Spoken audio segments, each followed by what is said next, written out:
वक्फ अडवून operation tiger, ठाकरेंचे खासदार फुटणार, भाजपच्या दाव्याला शिंदेंचा दुजोरा.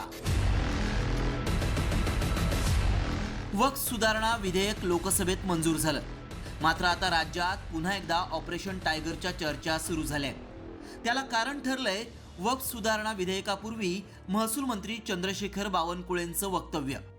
तर महाराष्ट्रातली पूर्ण उद्धव सेना, संपूर्ण उद्धव सेना उद्धव ठाकरेजींना सोडल्याशिवाय राहणार नाही. हिंदुत्ववादी ठाकरे गटानं वक्फ सुधारणा विधेयकाच्या विरोधात मतदान केलं, मात्र यावेळी ठाकरे गटाचे खासदार नागेश पाटील आष्टीकर यांनी मतदानाला दांडी मारली. तोच धागा पकडून खासदार श्रीकांत शिंदेंनी आणखी मोठा गौप्यस्फोट केलाय. तर ठाकरे गटाच्या पदाधिकाऱ्यांनी उद्याच पक्षप्रवेशाची गळ घातल्याचा दावा बावनकुळेंनी केलाय.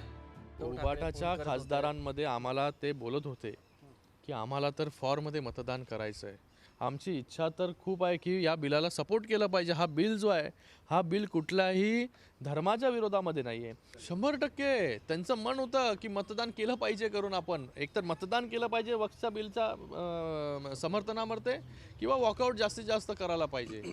पण त्यांच्या मनाच्या विरोधामध्ये जाऊन जे आहे हे काही लोकांचं लागून चालन. आणि त्याचबरोबर काँग्रेसवाले काय बोलतील, आज तर इकडचे ना इधर के ना उधर के अशी परिस्थिती जी आहे ही उबाटाची झाली. हिंदुत्ववादी जे कार्यकर्ते आहे महाराष्ट्रातले, जे उद्धव ठाकरेच्या शिवसेनेत आहे, ते शिवसेना सोडण्याच्या मानसिकतेत आले आहे. मला सकाळपासून कालही आताही एक मेसेज आला आहे की उद्या मला पक्षप्रवेश करायचे आहे, तर मी मंगळवारी पक्षप्रवेश घेणार आहे. पण उद्धव ठाकरेंच्या शिवसेनेतले लोक आता या भूमिकेमुळे अस्वस्थ आहे. ठाकरे गट फुटीच्या चर्चा सुरू झाल्यानंतर खासदार राऊतांनी आष्टीकरांच्या अनुपस्थितीचं कारण सांगितलंय. काही लोक आमचे गैरहजर होते, तर आमचे शिवसेनेचे आष्टीकर आजारी आहेत, ते हॉस्पिटलला आहेत, ते गैरहजर आहे. हां, त्याच्यामुळे फार मोठी त्यांनी ताकद दाखवली काल असं नाही. खरं तर 2022 मध्ये एकनाथ शिंदेंनी केलेल्या बंडानंतर वारंवार ठाकरे गट फुटीच्या चर्चा रंगल्याचं पाहायला मिळालं. त्यातच विधानसभा निवडणुकीत ठाकरे गटाचा धुव्वा उडाला. त्यामुळे ठाकरे गटाचे खासदार अस्वस्थ असल्याची चर्चा आहे. त्यातच ठाकरे गटाच्या खासदारांनी दिल्लीत एकतेची वज्रमूठ आवळली.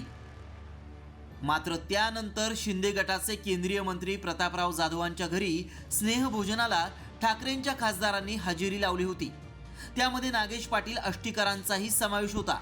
त्यामुळे 2022च्या विधान परिषद निवडणुकीप्रमाणेच वक्फ सुधारणा विधेयकाला विरोध ठाकरेंना भोवणार का आणि आष्टीकर शिंदेंच्या गळाला लागणार का, याकडेच राज्याचं लक्ष लागलंय. प्रमोद जगतापसह ब्युरो रिपोर्ट, साम टीव्ही न्यूज, नवी दिल्ली.